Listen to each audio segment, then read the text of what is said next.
I am standing there in the middle of O'Hare International Airport. My worn-out rolling suitcase is in my hands, and the tickets to Miami that I bought myself are in my blouse pocket. For months, I saved every dollar from my pension for this family trip. It was $1,500 that I scraped together by cutting back on groceries, on clothes, on my medicine. I just want to see my daughter Emily happy, to see my little granddaughter Sarah playing in the sand, to feel like I'm still part of this family. But what happens that day breaks me in a way I never imagined someone could be broken. Emily looks elegant as always with her expensive suit and that designer bag hanging from her shoulder. Michael, my son-in-law, is checking his phone with that look of someone who is always too busy for the world. And Sarah, my 16-year-old granddaughter, is glued to her phone taking photos for social media. When I walk up to them in the check-in line dragging my little old suitcase, Emily looks at me with that expression I know so well. It is contempt mixed with irritation. She sighs deeply in that dramatic way she always does when she's about to say something cruel, and then the words come out of her mouth like a lightning bolt that hits me head-on. In front of dozens of people, she tells me that I am just in the way, that old people shouldn't travel, that I am going to ruin their vacation with my limitations and complaints. She says I am too slow, that I am going to embarrass them, that they can't enjoy anything with me around. The people around us stop to watch. I see pity in the eyes of some, discomfort in others. Sarah lowers her head, but she says nothing in my defense. Michael just nods as if my daughter is stating the most obvious thing in the world. Something inside me breaks in that moment. It isn't anger, it isn't sadness. It is a cold, sharp clarity like ice. I look at the tickets in my hand. These tickets I bought with the money I saved for months, denying myself even the smallest pleasures to give them this gift. Then very slowly in front of everyone, I tear all 4 tickets in half. The sound of the paper tearing echoes in that busy terminal. Emily turns white. Michael takes a step forward, but I raise my hand and he stops. I take my suitcase, turn my back on them, and start walking toward the exit. I hear Emily scream my name. I hear the panic in her voice when she realizes the tickets are in my name, and that without those papers they aren't getting on that plane. But I don't stop. I don't look back. And as I walk out of that airport, a single certainty takes hold of me with a strength I have never felt before. But what they don't know is that everything is about to change. My name is Hope Miller. I am 68 years old, and for most of my life, I have been the woman everyone expected me to be. The perfect wife who took care of her husband David for 40 years until diabetes took him. The selfless mother who sacrificed her own dreams so her daughter could study business at a private university. The convenient grandmother who was always available when they needed someone to watch Sarah or clean the house or cook for important guests. But that day at O'Hare, something changes forever. Maybe it is the exhaustion of pretending their cruel words didn't hurt me. Maybe it is the accumulated anger from years of being treated like an old piece of furniture tolerated out of pity. Or maybe it was simply that my heart could not carry any more humiliation without breaking completely. Emily has always been ambitious. Since she was a child, she wanted the best things, the best clothes, the best toys, the best education. And I, like any mother who loves her daughter, worked 3 jobs to give her everything she asked for. I cleaned offices in the early morning. I sold food at the market during the day. I sewed clothes at night. My hands became rough. My back bent. My youth faded in those years of constant effort. But seeing Emily graduate from college was the greatest reward of my life. When she married Michael, a lawyer from a wealthy family, I thought my sacrifices had been worth it. My daughter had gotten the life I never could. A big house in Lincoln Park, a successful husband, the ability to be a full-time mother. I felt proud to have been part of that achievement. I sold the few pieces of jewelry I had, including my wedding ring, which was the most valuable thing I owned, to give them the down payment for their house.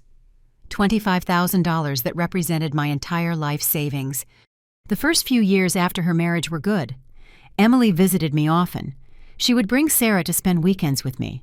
She included me in family celebrations. I felt needed, valued, an important part of their lives. But things began to change gradually, so slowly that at first I didn't notice. First, the visits became less frequent. "I'm so busy with the baby, Mom," Emily would tell me when Sarah was little. Then the calls became shorter, colder. "I don't have time to chat, Mom. I have a million things to do." Then came the celebrations where I became the one in charge of the kitchen, not the guest of honor. "Mom, you cook so well. Why don't you make the turkey for Christmas dinner?" I thought Emily would grow closer to me.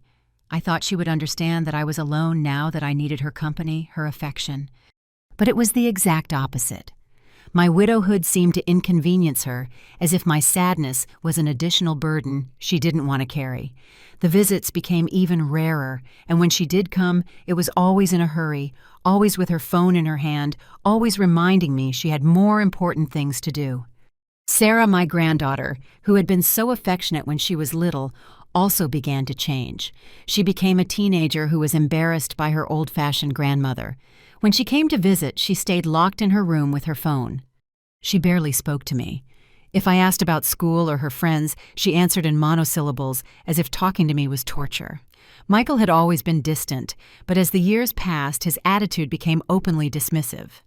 He treated me like a foolish old woman who didn't understand the modern world. When I gave my opinion on something, he would cut me off with sarcastic comments about the good old days, or how things had changed and I hadn't noticed. Emily never defended him, but she never defended me either. She just stayed silent, looking at her phone as if her husband insulting her mother was just a normal thing to be tolerated. The last 2 years were especially hard. I realized that I was only useful for specific things. Watching Sarah when they traveled, cleaning their house when they had important guests, cooking for their social gatherings, it was like I was a free housekeeper who also had an obligation to be grateful just to be included in their lives. Every time they needed something, the call would come. "Mom, can you come watch Sarah this weekend?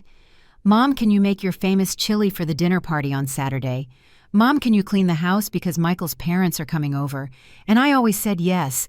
I always dropped my own plans, my own needs to please my daughter, because deep down I was afraid that if I wasn't useful, if I didn't serve a purpose, then I would have no place in their lives. Afraid of being left completely alone in the world, afraid of dying without anyone even noticing. But the more useful I tried to be, the less they valued me. The more I tried to please them, the more they took me for granted. My unconditional love had become a license for them to mistreat me without consequences. And I, without realizing it, had taught my own family that they could walk all over me, because I would always be there enduring it, forgiving, justifying their cruelty with my desperate need to belong. The trip to Miami had been my idea. It had been a difficult few months for me, feeling more and more invisible in my own family. I thought a vacation together would help us reconnect, to remember we were family, that we loved each other. I spent 6 months of my savings to buy those tickets, filled with the dream of seeing Emily relaxed on the beach, of playing with Sarah in the sand, of feeling that I still had a place in their hearts. When I proposed the trip, Emily made a strange face, as if the idea made her uncomfortable. "Are you sure, Mom, Miami is very tiring? So much heat, so much walking." But I insisted, promising I wouldn't be a burden, that I just wanted to spend time with them. They finally accepted. But now I realize they only did it because the tickets were already paid for, and they didn't want to miss a free vacation. During the weeks leading up to the trip, I noticed a certain tension in Emily when we talked about the plans. Michael made sarcastic comments about traveling with mothers-in-law, which Emily never answered, but she never disapproved of them either. Sarah complained that it would be boring to have to do things her grandmother could do. But I held on to my fantasy, thinking that once we were on the beach, everything would be different. The night before the trip, I couldn't sleep from excitement. I had packed my suitcase so carefully, packing my best summer dresses, the new hat I had bought especially for the occasion, the comfortable sandals for walking in the sand.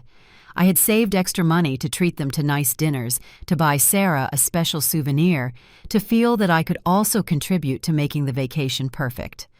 We arrived at the airport early that morning. Emily and Michael seemed tense, talking quietly between themselves, while I took charge of checking that all the documents were in order.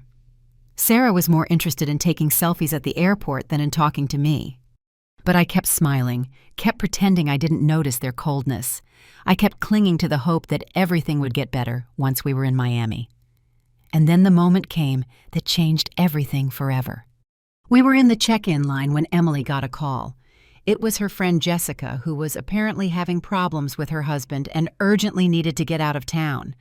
Emily talked to her for several minutes, and I could hear parts of the conversation. Jessica was crying, saying she needed to get away from it all, that she had nowhere to go. When Emily hung up, she looked at me with that expression I now recognize as the prelude to something terrible. "Mom, we have a problem," she said. "Jessica needs to get out of town urgently. Her husband is treating her terribly, and she needs a place to stay for a few days." "She can stay at my place," I said immediately.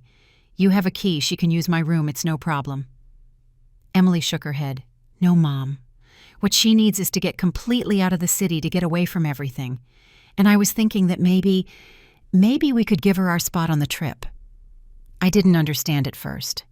"Our spot, whose?" "Well, your spot, Mom. Jessica could come with us instead of you. It's only 3 days and you can stay home and rest. At your age, the trip is going to tire you out a lot anyway." The world stopped in that moment. People kept moving around us. The airport announcements kept playing. Life continued as normal for everyone except me. Because in that moment, I realized that to my own daughter, my presence on the family trip was so irrelevant that I could be replaced by anyone else without it even mattering. "But Emily," I mumbled, "it's our family trip.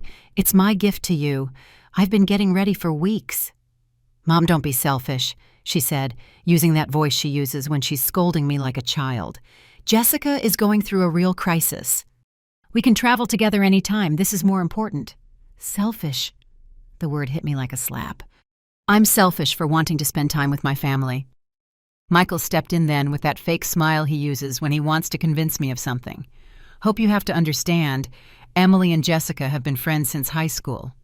She's like a sister to her, and you, well, you've always been so understanding. We know you'll understand." "Besides," Emily added, "it's really better this way. You're not used to traveling so much. The airport, the hotels, the different food, it's all just going to stress you out. It's better for you to stay home nice and quiet and take care of your plants." There it was again, the infantilization, treating me like I'm a little old lady incapable of handling the complexities of the modern world, as if my 68 years had automatically turned me into a mental invalid who needed to be protected from the complications of life. Sarah walked up then, holding my ticket, already exchanged for Jessica's, in her hands. "Thanks for understanding, Grandma. I really appreciate you making this trip possible for Jessica. She really needs it." That was the moment something inside me shattered completely. Not because they had swapped my ticket for someone else's. Not because they had decided to exclude me from the trip that I myself had paid for. It shattered because they hadn't even asked me. They had made the decision for me. They had talked among themselves. They had rearranged my life without consulting me, as if I were an object that could be moved from one place to another according to their convenience. "Hope," Emily said, using my full name like when I was a child and had done something wrong. "Don't make that face. We'll do something special when we get back, I promise." Another empty promise. Just like all the ones she had made in recent years, dinners that were canceled, visits that were postponed, calls that never came. Her word had lost all value to me, but apparently she hadn't realized that. The loudspeaker announced the first call for the flight. My flight. The flight I had been looking forward to for weeks. The trip that had filled my thoughts with hope and joy. Emily took Sarah's arm. "Come on, we need to check in." She turned to me one last time. "Hope, take a cab home. And remember to water the plants on the balcony, please." I just stood there holding my suitcase like an idiot, watching them walk away toward the boarding area. Emily didn't look back even once. Michael walked with that arrogance so many people admired, arm in arm with Sarah, chatting animatedly as if nothing had happened. As if they hadn't just shattered the heart of a 68-year-old woman in the middle of an airport full of strangers. But I was still frozen there, unable to move, unable to process what had just happened. People passed by me, dragging their suitcases, hugging their loved ones, living their normal lives while mine fell to pieces. A tear rolled down my cheek, then another and another. I couldn't control them. 40 years of marriage had taught me not to cry in public, to maintain my composure, to be the perfect wife, the perfect mother, the woman who never caused problems. But there I was, crying like a lost child in the middle of the city's largest airport. And in that moment of absolute pain, something began to change inside me. A small flame of something that had been dormant for years began to ignite. It wasn't anger yet. It wasn't revenge. It was something deeper and more dangerous. It was understanding. The understanding that I had spent my entire life making myself small so that others could feel big, that I had taught my own family not to value me by not valuing myself, that I had been complicit in my own invisibility by accepting every humiliation, every slight, every moment they treated me as less than nothing, all without protest. But that day in that airport, surrounded by strangers looking at me with pity, something changed forever in Hope Miller. And what they didn't know was that they had just awakened a woman who had been asleep for far too long. I returned home alone that day, and the silence of my small living room had never felt so deafening. I sat on the old armchair that belonged to my late husband David, and I let the tears flow for the first time in years. I wasn't crying because of the humiliation at the airport. I was crying for all the times I had swallowed my pain in silence. I remembered when Emily was 7 and got pneumonia. I spent nights awake by her bed, putting cold compresses on her feverish forehead, praying that my little girl wouldn't leave me. I remembered how I worked 3 jobs when David lost his just so Emily could stay in the private school she loved so much. I sold my jewelry, my nice dresses, everything of value to pay for her business degree. And when she married Michael, I was the one who gave them the $25,000 for the down payment on their condo, money that was meant for my own quiet retirement. But I handed it over without blinking because I wanted to see my daughter happy and established. Through all those years, I never complained. I never threw my sacrifices in her face. I thought that's what a mother's love was. Giving without expecting anything in return, sacrificing in silence, making your children's dreams come true, even if it meant giving up your own. My sister Susan always told me I was too generous, that Emily was getting used to me solving all her problems without her lifting a finger. Hope, she would say, that girl needs to learn that everything in life has a cost. If you give her everything on a silver platter, she'll never value anything. But I didn't listen. I thought Susan was just jealous because her son Kevin had turned out so irresponsible, always borrowing money and never paying it back. I felt proud that Emily was so successful, so elegant, so different from me. Now I realize Susan was right. By giving Emily everything without asking for anything in return, I had turned her into a person who believed she deserved everything while giving nothing. I had taught her that my love was unconditional and free, and because of that, she saw it as worthless. When something costs nothing, it's worth nothing, and my mother's love, which had been the greatest treasure of my life, was worth nothing to her. The days following the airport incident were torture. Emily called several times from Miami, but not to apologize. She called to tell me what a great time they were having, how beautiful the hotel was, how delicious the buffet was. "Mom, you should see this sunset. It's incredible. Jessica is doing so much better. She says this trip was exactly what she needed." Not once did she mention that I should have been there. Not once did she acknowledge that she had hurt me. It was as if she had completely erased from her mind the fact that I had paid for that vacation, that the trip was my gift to the family, that I should have been there enjoying it with them. Michael also called once, but his call was worse. "Hope, I just wanted to say you made the right decision. Emily is so relaxed, Sarah is having a great time, and honestly, I think it would have been really hard on you. The hotel has a lot of stairs, you have to walk a lot on the sand, the sun is very strong. It's definitely better that you stayed home." He spoke as if I had voluntarily decided to stay, as if the change of plans had been my idea, as if I were so stupid that I didn't realize what had really happened. Sarah sent a few photos through text. Photos of her on the beach and the pool at elegant restaurants. In every photo, she was smiling, having fun without the slightest concern for her grandmother, who had been left home alone. At first, I thought maybe she would send me a message saying she missed me, that she wished I was there, but no message like that ever came. For her, just like for her parents, my absence made no difference. On the 3rd day of their trip, my neighbor Mrs. Linda came to visit me. Linda is 72 and was widowed 3 years ago, so she knows the loneliness of older women well. She brought me hot coffee and a pastry from the bakery on the corner. We sat in my small kitchen, and without me saying a word, she already knew what had happened. "Hope," she said with that wisdom that comes with age. "I saw you when you came back from the airport the other day. You had a look on your face that just broke my heart. And then I saw Emily and Michael drive off laughing like nothing had happened." Linda has that ability that some older women have to see things exactly as they are without sugarcoating or justifications. Let me ask you something, dear. When was the last time Emily did something for you without you having to ask? The question hit me like a bucket of cold water because I didn't have an answer. I tried to remember a single time in recent years when Emily had shown a spontaneous gesture of affection. A gift for no special reason. A call just to see how I was. A visit when she didn't need something from me. But I found nothing. Absolutely nothing. You can't remember even one, can you? Linda continued. Because to Emily, you're like tap water. You're always there when she needs you, you never run out, and it never occurs to her to wonder where you come from, or what happens if one day you're just gone. Her words hurt because they were true. I had become something so common, so reliable, so taken for granted that they didn't even notice my presence anymore. They only noticed my absence when they needed something. Linda then told me about her own experience with her son Chris. I was just like you, Hope. I gave him everything, spoiled him, never told him no. I thought that was being a good mother.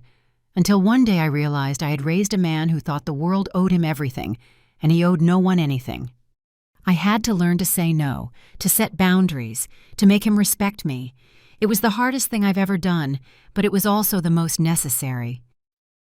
That night alone in my house, I started to remember all the moments in recent years when I had felt something was wrong, but had chosen to ignore the feeling. Like when Emily asked me to watch Sarah during their second honeymoon, but then went on another vacation without telling me. Like when Michael asked to borrow $500 for an emergency and never paid me back. And when I asked about it, he said he thought it was a gift. Like when Emily asked me to deep clean her entire house because Michael's parents were coming for dinner, but then didn't invite me to the dinner because it was too formal and I wouldn't feel comfortable. All those moments that I had justified in my mind as misunderstandings, as normal family situations, I now saw them for what they really were. A systematic pattern of taking advantage of me. Emily had learned that she could ask me for anything and I would say yes. She had learned she could treat me badly and I would forgive. She had learned my love was unconditional and had decided to exploit that unconditionality. Mrs. Helen, who lives in the apartment below, came up to visit me on the fourth day. Helen is 75 and is one of those women who says things without a filter, not caring if it hurts or not. "Hope," she said as soon as she sat in my living room, "I heard the whole commotion the other day when you came back from the airport. And let me tell you, it's about time you realized how that daughter of yours treats you." Helen had been a silent witness to many situations I thought no one else had noticed. She told me she had seen Emily on the sidewalk talking on her phone, telling a friend that she was just waiting for me to die so she could sell my apartment and use the money to expand hers. Her exact words were, "As soon as my mom dies, I'm selling her condo. With that cash, we can do the addition we want. It's in a great area, it must be worth at least $300,000. Those words chilled me to the bone. But at the same time, they lit a fire inside me that I thought had died long ago. My own daughter was waiting for my death like someone waits for an inheritance. She didn't care about losing me as a person, as a mother, as her daughter's grandmother. What she cared about was the money she could get from my death. And the worst part was, she had said it so casually, as if wishing for her mother's death for financial gain was the most normal thing in the world. Helen also told me she had seen Michael checking my mailbox on several occasions, apparently looking for documents related to my apartment or my finances. That man is after something, Hope. It's not normal for a son-in-law to be so interested in his mother-in-law's papers. Be very careful what you sign and what information you give them about your assets. That revelation made me remember something that had happened a few months ago, which I hadn't thought much of at the time. Michael had come to visit me with a folder full of papers, telling me it was to organize my finances and make sure everything was in order for the future. He had asked me to sign several documents that he said were just to make things easier, in case something happened to me. I had signed without reading, trusting that he as a lawyer knew what he was doing and had my best interests at heart. Now I realized I had probably signed documents that hurt me, that perhaps gave Emily or Michael some kind of control over my properties or my bank accounts. The realization that I had been so naive, so trusting, filled me with a rage I hadn't felt in years. They hadn't just betrayed me emotionally, they had likely betrayed me legally too. On the 5th day after the airport, when Emily and Michael returned from Miami, I expected them to come visit, to bring me a souvenir to tell me about their trip, to at least pretend they had missed me. But they didn't come. Not that day, not the next, not the day after. It was as if they had decided that after what happened at the airport, they no longer had to maintain even the appearance of family affection. It was Emily who finally called me, but not to apologize or invite me to dinner. She called because she needed me to watch Sarah for the weekend, because she and Michael were going to a wedding in Las Vegas. "Mom, can you stay with Sarah on Saturday and Sunday? You know we don't like leaving her alone and we don't trust the neighbors." The request outraged me so much that for a moment I couldn't speak. After humiliating me at the airport, after excluding me from the trip I had paid for, after going on vacation without even apologizing, she had the audacity to ask me to babysit her daughter as if nothing had happened, as if I were a servant who was always available no matter how they treated me. "Emily," I said with a calm I didn't even know I possessed, "I think you should find another option for watching Sarah." There was a silence on the other end of the line. Emily clearly did not expect that answer. "What do you mean another option, Mom? You're her grandmother. It's your responsibility to watch her when we can't." "My responsibility," I repeated, tasting the word. "And what is your responsibility to me, Emily?" "What are you talking about? I've always been a good daughter." "Really, a good daughter trades me for her friend on a trip I paid for. A good daughter humbles me in public and then acts like nothing happened. A good daughter goes on vacation without apologizing and then comes back asking for favors like it's the most normal thing in the world." Emily was quiet for a few seconds, but then her response showed me exactly what kind of person my daughter had become. "Mom, don't be so dramatic. The airport thing is over. Jessica needed that trip more than you did. She was in a crisis. You just wanted a vacation. I thought you would be more mature and understand that sometimes you have to make sacrifices for others." Sacrifices for others? As if I hadn't been making sacrifices my entire life. As if I hadn't worked 3 jobs to pay for her college. As if I hadn't sold my jewelry to give her the down payment on her house.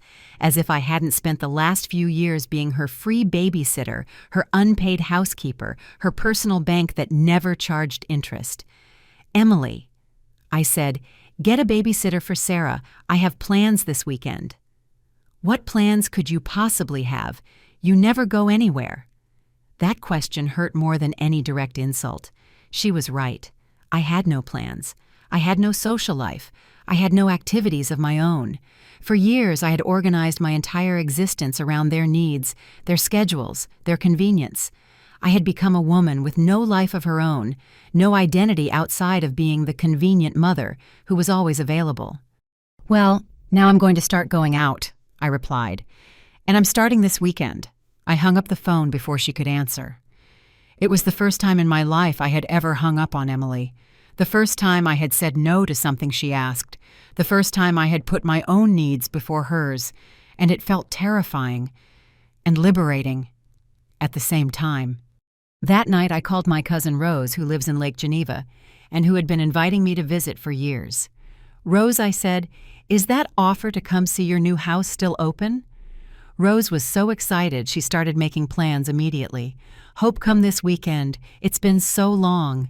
We can go to the craft markets, see the historic downtown talk like we used to when we were young." On Friday morning, I packed a small bag and took a bus to Lake Geneva. It was the first time in years I had done something just for me.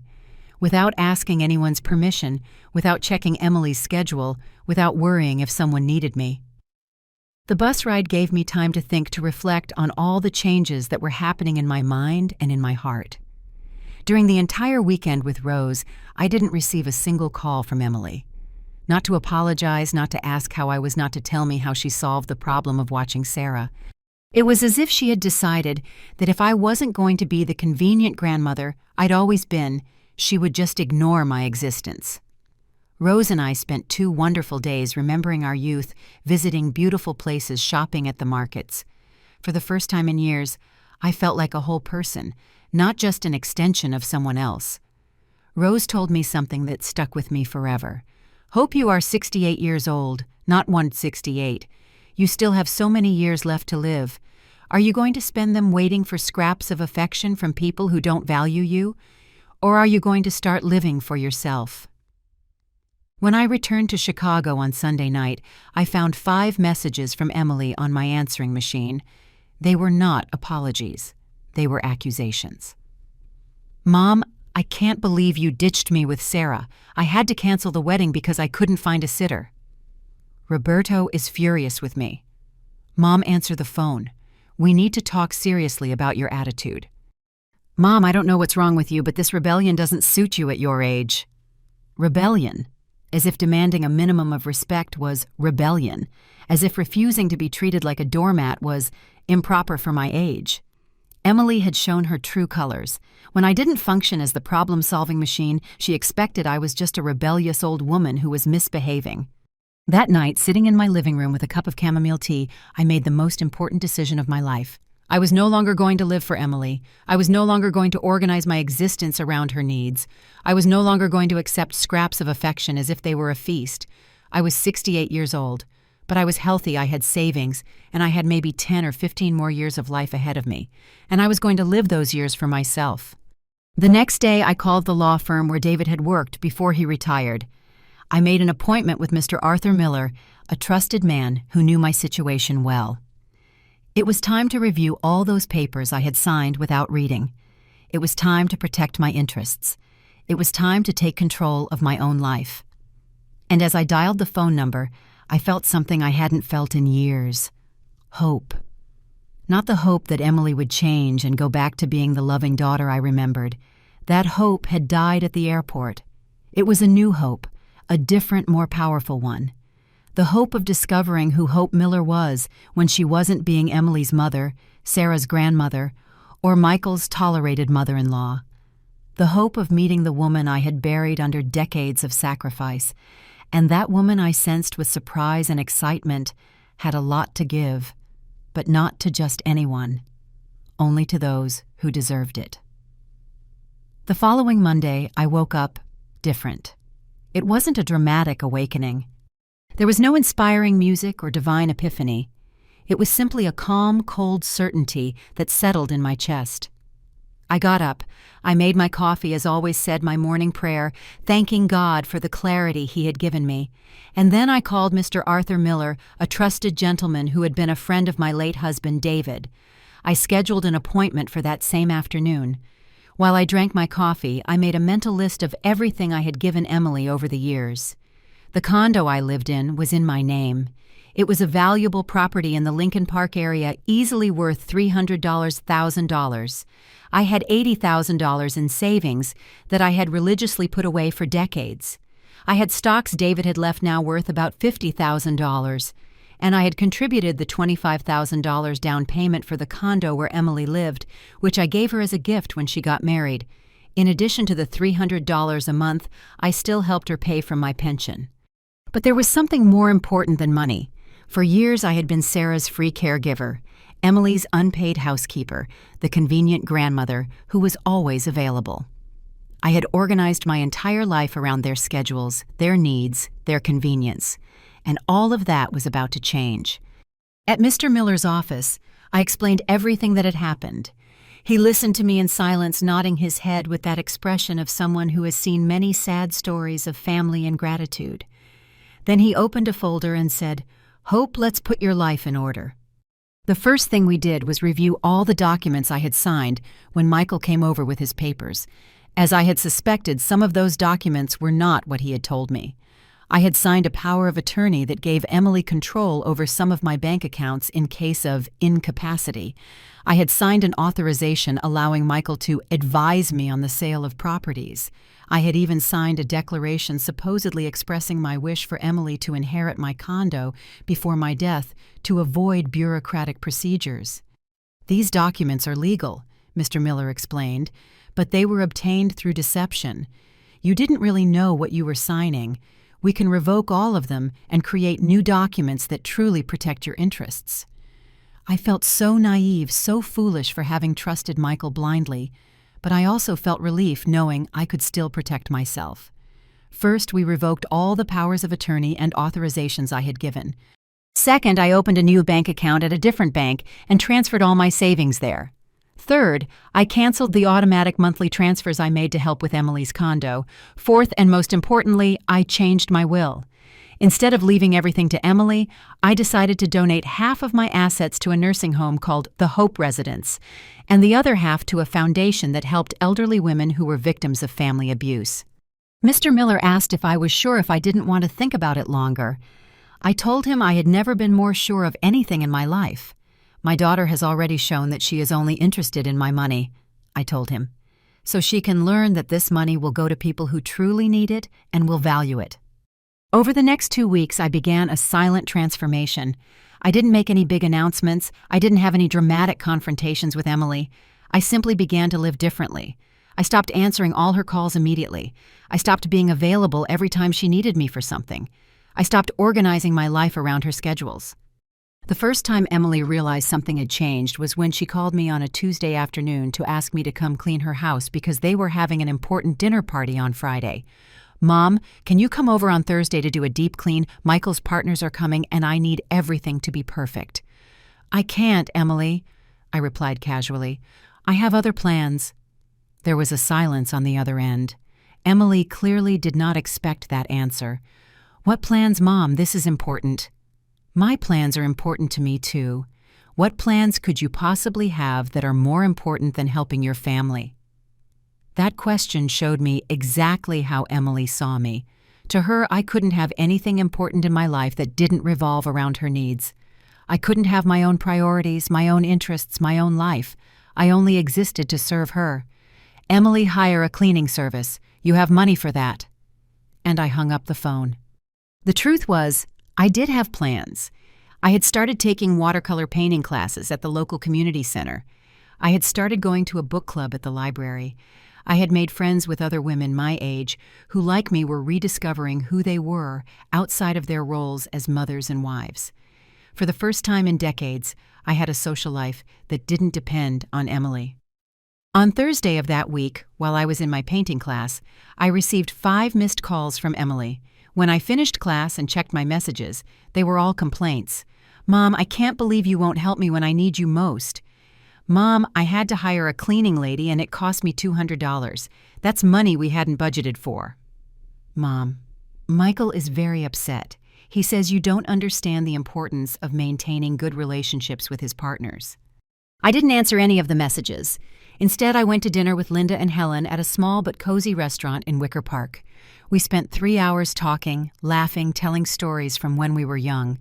I realized it had been years since I had laughed so much, since I had felt so alive, so present in my own life.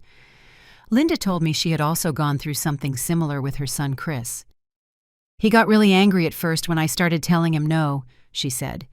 "He was used to me being his official problem solver, but when he realized I wasn't going to give in to all his whims anymore, he started to value me differently. Now we have a more balanced relationship, more equal." Helen, who is always more direct, told me, "Hope what you're doing is perfect. That daughter of yours needs to learn that mothers are not free housekeepers. If she wants someone to clean her house, she can pay for that service like any normal person." The second test came the following week. Emily called to ask me to watch Sarah for a long weekend because she and Michael were going to Puerto Rico with some friends. "Mom, we've already booked the hotel and everything. We just need you to stay with Sarah from Friday to Monday." "I can't," I replied. "I'll be busy that weekend." "Busy with what?" Her tone was one of disbelief, as if it were impossible for me to have anything important to do. "I'm going to Boston with my book club. We're going to visit the historic bookstores and attend a book launch." "Mom, you can't be serious. You're going to put a little old ladies trip before taking care of your granddaughter." The way she said little old ladies trip hurt, but it also gave me clarity about what Emily really thought of my life, my interests, my new activities. To her, anything I did outside of serving her family was irrelevant, childish, a waste of time. "Emily," I said with a calm that surprised even me, "Sarah is 16 years old.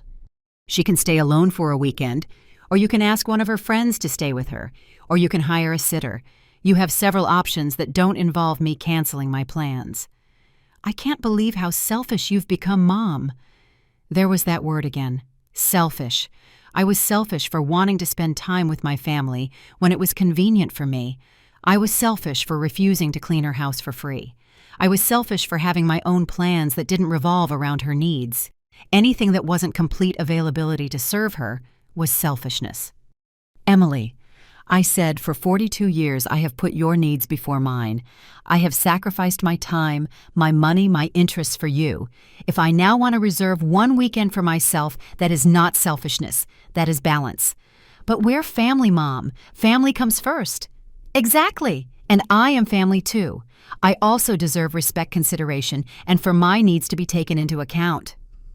I hung up the phone before she could respond. This time I didn't feel bad about it. I felt free. The trip to Boston was wonderful. It was a group of 8 women between 50 and 70 years old, all of them intelligent, cultured, interesting. We visited old bookstores, attended a poetry reading, ate at classic restaurants, and walked through the colonial streets. I realized there was a whole world of experiences, of pleasures of knowledge that I had been denying myself for years, just to be always available for Emily. One of the women in the group, Mrs. Margaret, told me her own story.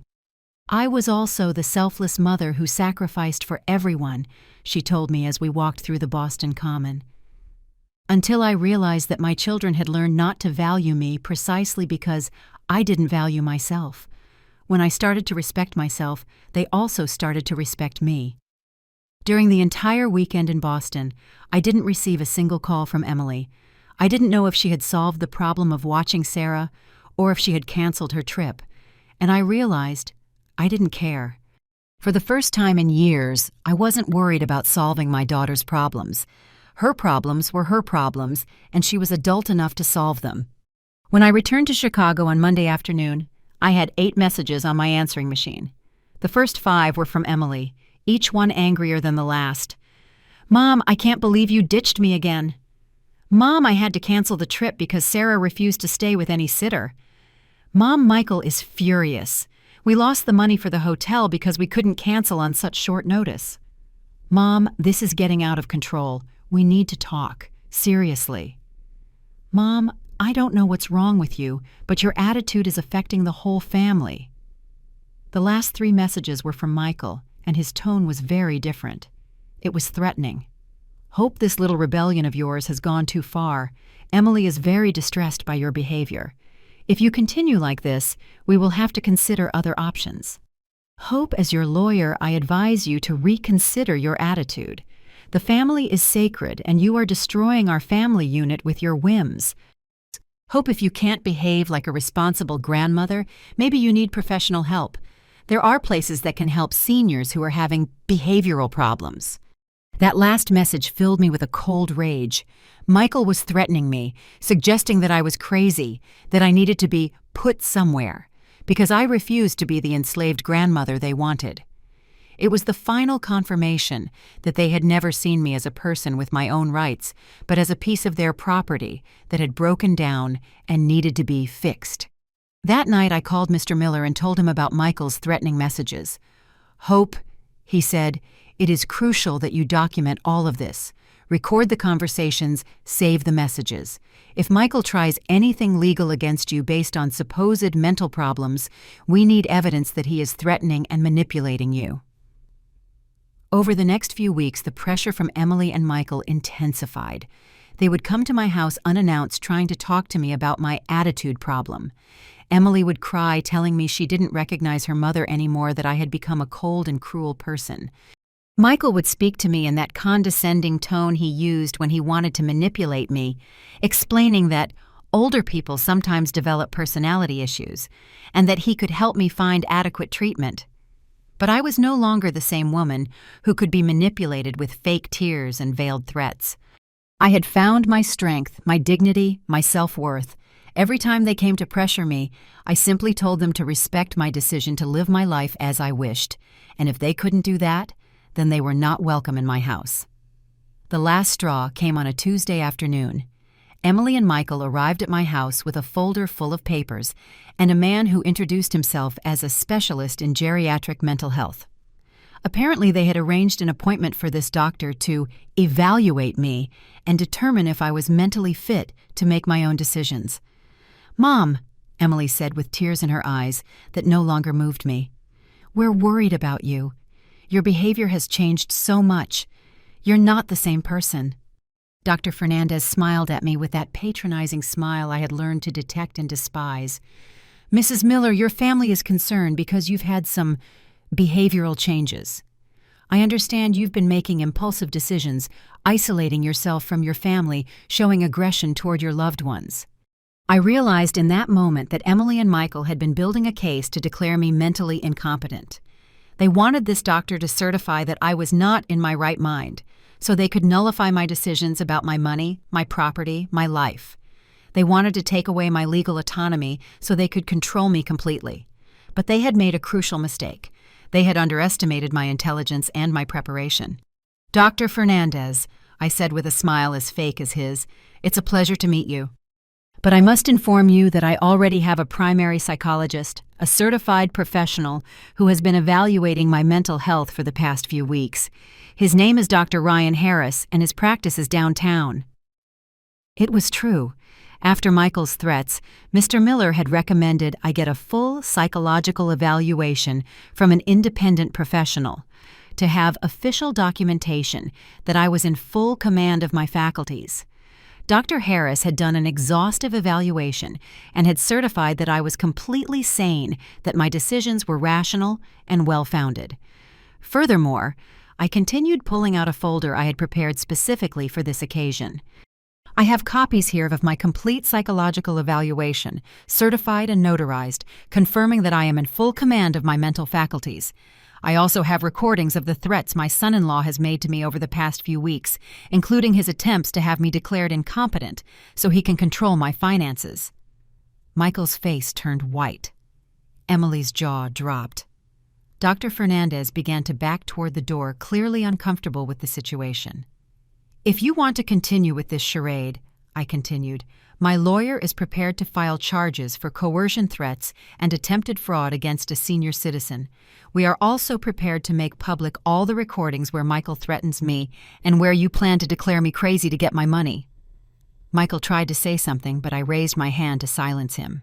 "Now," I said, motioning toward the door, "I am going to ask you to leave my house, and I am going to ask you not to come back unless you come to sincerely apologize and acknowledge that you have treated me badly, because until that happens, you are not welcome here."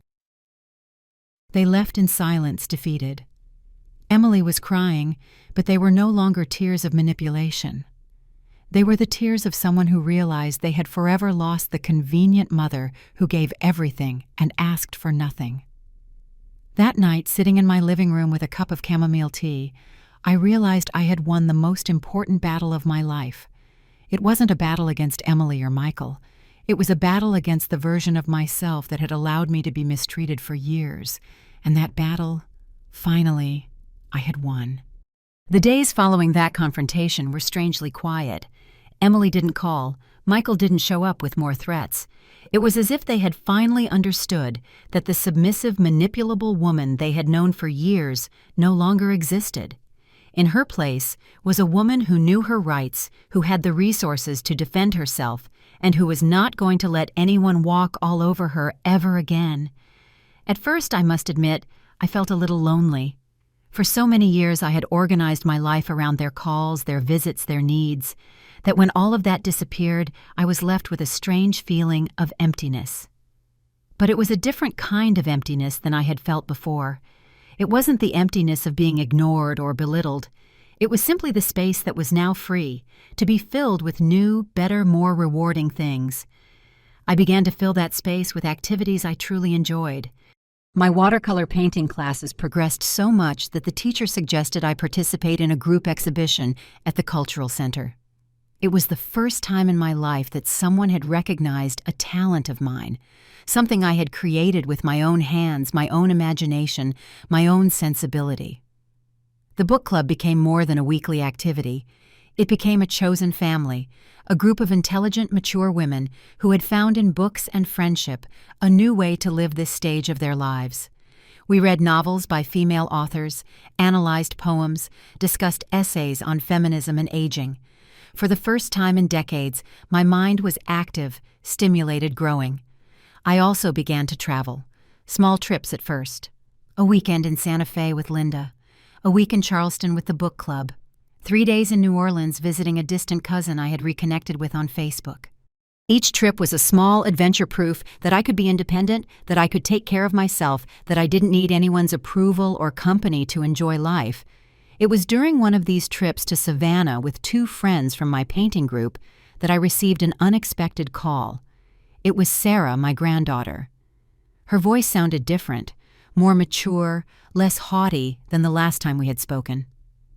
"Grandma," she said, and in that one word I could hear something I hadn't heard in years. Genuine affection. "Can we talk?" "Of course, my love. Where are you?" "I'm at college." "Grandma, I know you and my parents are fighting, and I know you probably have reasons to be angry, but I didn't know. I didn't understand." Sarah told me she had overheard a conversation between Emily and Michael where they were talking about me in a way that had made her feel very uncomfortable. Michael had said it was a shame his plan to declare me incompetent hadn't worked, that now it would be harder to regain control of my money. Emily had replied that maybe they just had to wait for me to die, and that in the meantime they should pretend to reconcile with me so I wouldn't change my will any further. "Grandma," Sarah said, her voice breaking, "when I heard them talk about you like that, like you were just an obstacle to getting money, I realized how horrible we've been to you, and I realized that I was horrible too. I always treated you like you were just a boring old lady who didn't understand anything, but the truth is I was the one who didn't understand anything.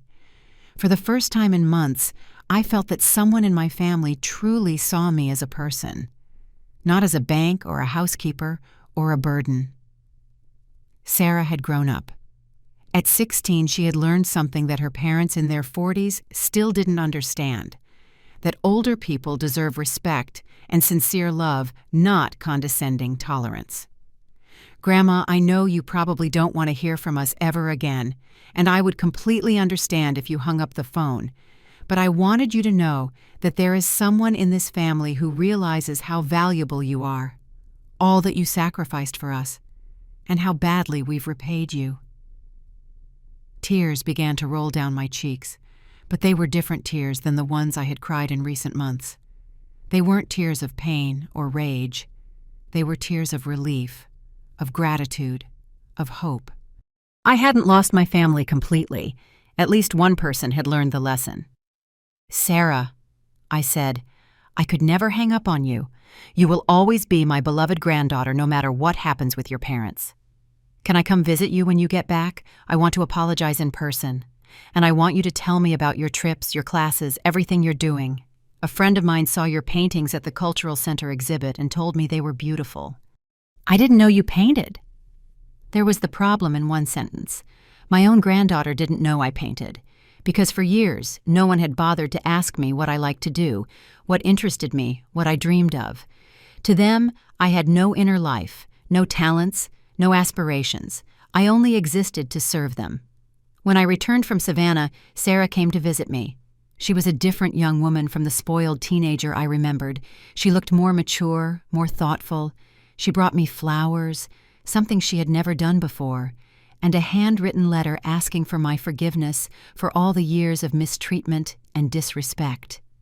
"Grandma," she said, sitting in my living room and looking at my paintings on the walls, "I want you to know that since I started college, I've realized a lot of things. I have friends who adore their grandmothers, who learn things from them, who respect them and ask for their advice. And I realized that I missed the chance to really know you because I was too busy being a spoiled, ungrateful brat." We spent 3 hours talking. Sarah told me about her psychology studies, about her plans to specialize in geriatric care. "I think my calling came from realizing how badly we treat people like you," she said. "I want to dedicate my professional life to making sure other seniors don't go through what you went through with us." She also told me she had confronted her parents about what she overheard. I told them I was ashamed to be their daughter, that they had turned their own mother into their enemy out of pure greed. I told them that if they kept treating you badly, I didn't want anything to do with them.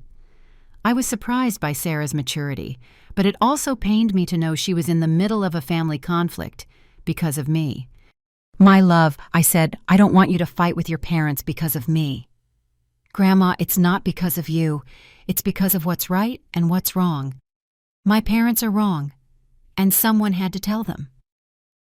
2 weeks after that visit from Sarah, I received another unexpected call. It was Emily. But her tone was completely different from our last conversations. There was no arrogance, no manipulation, no threats.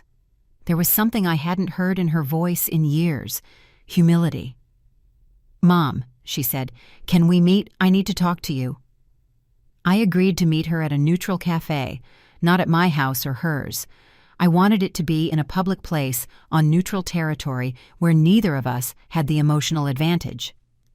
Emily arrived on time, which surprised me because she had always been late for our meetings.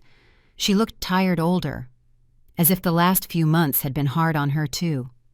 She sat across from me, and for a long moment neither of us said anything.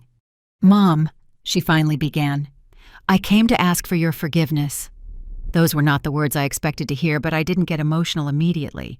I had learned to distrust easy words, empty promises, and apologies that only last until they need something from me again.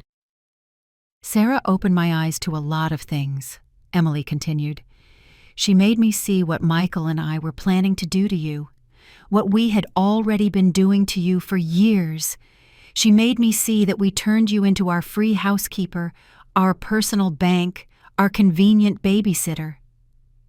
Emily told me she had been going to therapy for a month, trying to understand why she had been so cruel to the person who had loved her most in the world. "My therapist told me something that hurt a lot, but it was true," she said. "She said that I had learned not to value you, because you taught me that your love was free and unconditional no matter how we treated you. It was a painful but true revelation." By not setting boundaries, by not demanding respect, by accepting any treatment just to maintain the relationship, I had been complicit in my own mistreatment. I had taught my daughter that she could walk all over me without consequences. "Mom," Emily continued, "I also want you to know that I left Michael." That news surprised me completely. "Why?" "Because when I saw how he treated you, when I realized the horrible things he had said to you, I understood that a man who can be so cruel to an older woman can be cruel to anyone, and I realized I didn't want to be married to someone like that anymore." Emily explained that Michael had shown his true colors during the last few months. When he realized he wouldn't be able to control my money, he had started pressuring her to get my forgiveness by any means necessary. He had suggested they fake a reconciliation to win back my trust, and then find a way to nullify my new will. "It was in that moment that I realized Michael never really loved me," Emily said. "He only loved the idea of having access to your money through me, and I realized I had become just like him." We sat in silence for several minutes. Emily was crying quietly, and this time I could see they were genuine tears of regret, not tears of manipulation. "Mom," she said finally, "I'm not here to ask you to forgive me immediately. I know you need time to trust me again, if you can ever trust me again. I'm just here to tell you that I understand why you did what you did, that I realize we forced you to defend yourself, and that I am willing to work to rebuild our relationship, but this time in a healthy, balanced way." I asked her what she planned to do with her life now that she had left Michael. She told me she had found a job at a company where her college degree was finally being used, that she was living in a smaller apartment that she could afford on her own, that she was learning to be independent for the first time in her life. "It's terrifying," she admitted, "but it's also liberating. For the first time in years, I don't have to ask anyone's permission to make decisions about my life." Those words resonated deeply with me, because they described exactly what I had felt when I decided to take control of my own life. When we said goodbye that afternoon, Emily asked if she could call me from time to time, with no hidden agenda, just to talk. I said yes, but that she needed to be patient, that rebuilding trust was going to take time. "Mom," she said before leaving, "I want you to know that I understand now why you left, and I'm proud of you for having the courage to do what you did." That night, as I watered my plants on the balcony and watched the city lights stretch to the horizon, I reflected on everything that had happened. I had lost the version of the family I had before, but I had gained something much more valuable: my dignity, my autonomy, my self-respect. I didn't know if Emily had truly changed, or if this was just a new, more sophisticated strategy. Time would tell. But what I did know was that it didn't matter as much anymore, because I had learned to be happy without depending on anyone else's approval or affection. I had found myself, and no one could take that away from me. 6 months have passed since that last meeting with Emily at the cafe, and my life has found a rhythm I never imagined possible. I wake up early every morning. I take a walk through Lincoln Park as the sun rises, painting the sky orange and pink, and I thank God for the courage He gave me to be reborn. My small apartment is full of plants that I care for lovingly. Each pot is like a green child that depends on me, but never charges me, never diminishes me, never makes me feel like a burden. I finished a certificate program in art history at the Senior University, and I discovered I have a real passion for American colonial art. My paintings of historic churches and traditional markets sell at the art fair in Old Town on Sundays, and the extra money allows me small luxuries I always denied myself. An art book, some fine chocolate, a beautiful shawl from Santa Fe that I bought just because it made me smile. The other day, while I was watering my geraniums on the balcony, my phone rang. It was Emily's number. I looked at the illuminated screen for a long few seconds, feeling my heart tighten slightly. But then, with a calmness that only comes from someone who has made peace with their decisions, I pressed the red button and declined the call. It wasn't out of anger. It wasn't for revenge. It was simply because I didn't need that anymore. I didn't need the late apologies, the promises of change, the attempts to bring me back to a place where I was never truly valued. A few weeks later, I received a letter from Sarah. She wrote 4 pages telling me how she was doing in college, how she had learned to value the simple things after her parents lost their previous standard of living, and how she finally understood what I had tried to teach. She said she loved me, that she missed my presence, but that she respected my decision, that I deserved to be happy. I put the letter in an old wooden box next to my wedding photos with David and the drawings Emily made when she was a child. I didn't respond. Some gestures are more powerful in silence. Yesterday, Linda came to visit me for the first time since my new life began. She took the bus from the Pilsen neighborhood just to spend the afternoon with me. And as we drank coffee on my balcony watching the sunset, she told me I was different, that my eyes had a light she hadn't seen in years, that my voice sounded firmer, that even my posture was straighter. I smiled and told her that's what happens when you finally decide to live for yourself. She hugged me tightly and cried a little in that way that true friends cry when they see someone they love finding peace. I told her I was planning a trip to the Grand Canyon next month, a place David always wanted to see, but we never had the money. Now I have it, and I'm going alone on my own time without worrying about bothering anyone or being a burden. Linda asked if I wasn't afraid traveling alone at my age. I told her the only thing I was afraid of was wasting the years I have left waiting for others to give me permission to live. This morning, as I painted a new watercolor of St. Michael's Church, I thought about everything I left behind. The big empty house that had become a prison, the family Sundays full of tension disguised as togetherness, the nights alone in my room listening to laughter in the living room I was excluded from. And I also thought about what I gained: freedom, dignity, self-respect, and the discovery that it is never too late to be reborn. Emily may never fully understand what she did to me at that airport and in the years that led up to that day. Maybe she'll spend the rest of her life thinking I overreacted, that I was dramatic, that I destroyed a family out of pride. But I know the truth. I didn't destroy anything. I simply stopped destroying myself so that others could feel whole. I closed the old box where I kept the need for her approval, and in its place, I planted seeds of self-love that are finally blooming. My book club has become my chosen family. These wise, experienced women have taught me that friendship and maturity can be deeper and more nourishing than many family relationships based on obligation and habit. We meet every Wednesday to discuss books, but really, we meet to celebrate our lives, our late achievements, our newfound freedoms. Helen. My neighbor told me recently that she saw Michael at the supermarket and that he looked older, bitter. Apparently, he's still looking for older women with money to manipulate. Predators like him never change, Helen told me. They just look for new victims. I was glad to know I am no longer one of them. Mr. Miller called me last week to confirm that all my legal documents are in order, that my will is protected, that my finances are secure. Hope, he said, you made the right decisions at the right time. Many women your age do not have the courage to defend themselves as you did. His words filled me with a deep satisfaction. I had fought for my dignity, and I had won. Last night, while organizing my photographs to make an album of my new life, I found an old picture of Emily when she was 5 years old. She was a beautiful, smiling, affectionate child. I wonder when she transformed into the cold, calculating woman I knew in my later years. Maybe the blame wasn't only hers. Maybe by giving her everything without asking for anything, by not teaching her the value of effort and gratitude, I contributed to creating the monster that devoured me for years. But those reflections no longer cause me pain. They are simply observations, lessons learned, wisdom gained through suffering and survival. I hold no grudge against Emily.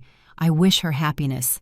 I hope she learns to value what she has, to build relationships based on mutual respect. But I don't need to be present for her growth process, just as she was not present for mine. Sometimes I get indirect news through Sarah or acquaintances in the neighborhood. I know Emily is working, that she's learning to be independent, that her separation from Michael was final. I'm happy for her, but from a distance, like you're happy for an acquaintance who finally makes good decisions. This afternoon, I'm going to the opening of a group exhibition featuring several senior artists. One of my watercolors will be there alongside sculptures, photographs, and paintings by men and women who, like me, discovered their talents after 60. It is a celebration of the infinite possibilities that exist when we stop living for others and start living for ourselves. Tomorrow, I will start packing for my trip to the Grand Canyon.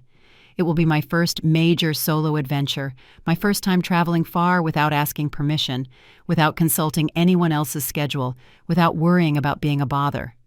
I will bring my watercolor sketchbook to paint the canyons, the sunsets, the ancient cliffs. I will bring books to read on the flights.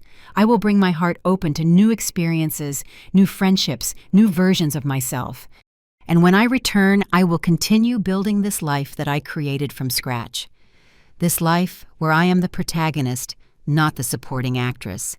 This life where my needs matter just as much as anyone else's. This life where love is based on mutual respect, not convenience or habit. Sometimes the greatest rebirth is the silence we choose to keep. We are curious to know how far this story reached. Where are you watching us from? Comment below.